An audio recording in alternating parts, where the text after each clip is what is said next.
જય શ્રી કૃષ્ણ મિત્રો, આજે આપણે ચૈત્રી નવરાત્રિમાં 8મા દિવસે માતાજીની પૂજા કેવી રીતે કરવી તેના વિશે જાણીશું.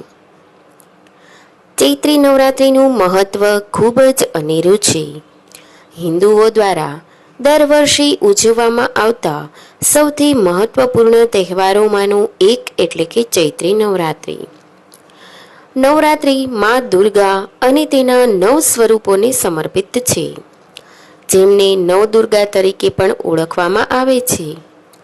9 દિવસ સુધી ચાલનારા તહેવાર દરમિયાન ભાઈ ભક્તો દેવીઓ અને નવદુર્ગાની પ્રાર્થના કરે છે. દ્વિક પંચાંગ અનુસાર નવદુર્ગા દેવી પાર્વતીની જીવન અવસ્થા છે, જેને તમામ દેવતાઓમાં સર્વોચ્ચ શક્તિ માનવામાં આવે છે. નવરાત્રિના 7મા દિવસે મા કાલરાત્રિની પૂજા કર્યા પછી લોકો ચૈત્ર નવરાત્રિના 8મા દિવસને મહાઅષ્ટમી અને દુર્ગા અષ્ટમી તરીકે મનાવે છે. નવરાત્રિમાં આ દિવસનું વિશેષ મહત્વ છે. અષ્ટમી દરમિયાન લોકો દેવી મહાગૌરીની પૂજા કરે છે અને કંજક અથવા કન્યા પૂજન, સંધિ પૂજા, મહાસ્નાન અને અન્ય વિધિઓ સહિત અનેક ધાર્મિક વિધિઓ કરે છે. કોણ છે મહાગૌરી? દ્વિક પંચાંગ અનુસાર દેવી શૈલપુત્રીનો વર્ણ ખૂબ જ ગોરો હતો અને તે ખૂબ જ સુંદર હતી. તેમની સુંદરતાના કારણે તેમને દેવી મહાગૌરી તરીકે ઓળખવામાં આવે છે.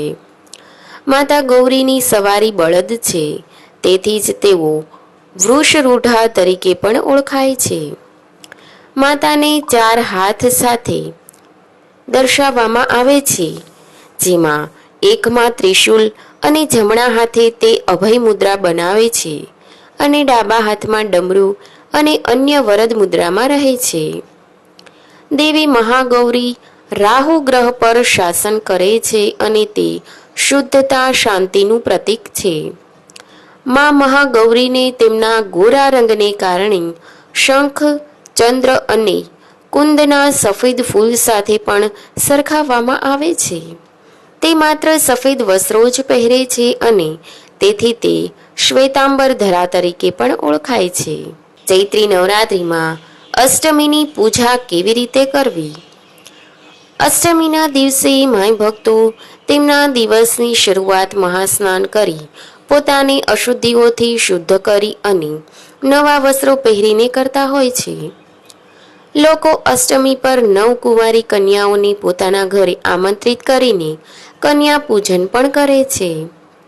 આ કન્યાઓને મા દુર્ગાનું દેવી સ્વરૂપ માનવામાં આવે છે અને ભક્તો દ્વારા તેમની પૂજા કરવામાં આવે છે.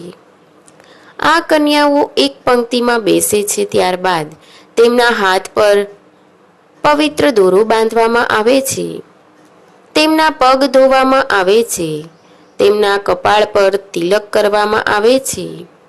આ સાથે કન્યાઓને પૂરી, હલવો અને કાળા ચણાનો પ્રસાદ ખવડાવવામાં આવે છે. ચૈત્રી નવરાત્રિમાં મહાઅષ્ટમીનું મહત્વ. અષ્ટમી એ અનિષ્ટ પર સારાની જીતની ઉજવણી તરીકે મનાવવામાં આવે છે. આ દિવસે મા દુર્ગાએ ભેંસના સ્વરૂપના રાક્ષસ મહિષાસુરને હરાવ્યો હતો. લોકો માતા મહાગૌરીની પૂજા કરે છે અને તેમને સંપત્તિ અને સારી જીવનશૈલી આપવા અને તેમના તમામ દુઃખ દૂર કરવા માટે પ્રાર્થના કરે છે. અષ્ટમી દરમિયાન મા દુર્ગાની પ્રાર્થના કરવાથી વ્યક્તિને પોતાની તમામ સમસ્યાઓ અને પાપોમાંથી મુક્તિ મળી જાય છે. અષ્ટમી વ્રતનું પણ ખૂબ મહત્વ છે. માનવામાં આવે છે કે આ વ્રત કરવાથી જીવનમાં સમૃદ્ધિ અને સૌભાગ્ય આવે છે. ચૈત્રી નવરાત્રિનો અષ્ટમીનો મંત્ર: ઓમ દેવી મહાગૌરી નમઃ. શ્વેતે વૃષેશ મરુધા શ્વેતાંબર ધારા શુચિઃ. મહાગૌરી શુભમ દધ્યન મહાદેવ પ્રમુદા. મા મહાગૌરીની કથા. દંતકથા અનુસાર માતા પાર્વતીએ ભગવાન શિવને તેમના પતિ તરીકે મેળવવા માટે હજારો વર્ષો સુધી કઠોર તપસ્યા કરી હતી.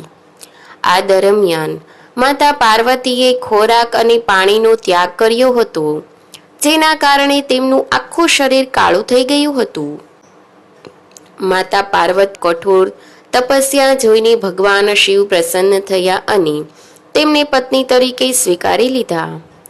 તેમનું શરીર કાળું થઈ જવાને કારણે ભગવાન શિવે તેમને ગંગાના જળથી શુદ્ધ કર્યું, જેના પછી તેમનું શરીર ફરીથી તેજમય બની ગયું.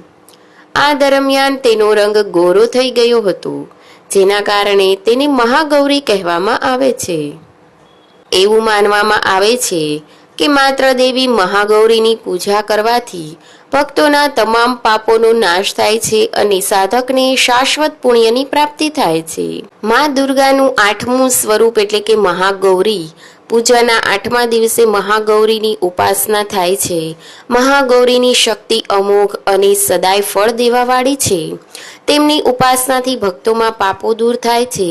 ભક્ત બધા જ પ્રકારે પવિત્ર અને અક્ષય પુણ્યનો અધિકારી બને છે. મહાગૌરીનો વર્ણ પૂર્ણતઃ ગૌર છે. મહાગૌરી મંત્ર.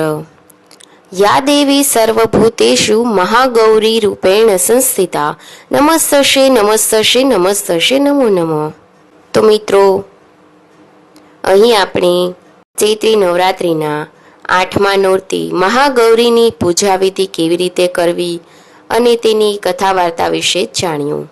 જય શ્રી કૃષ્ણ.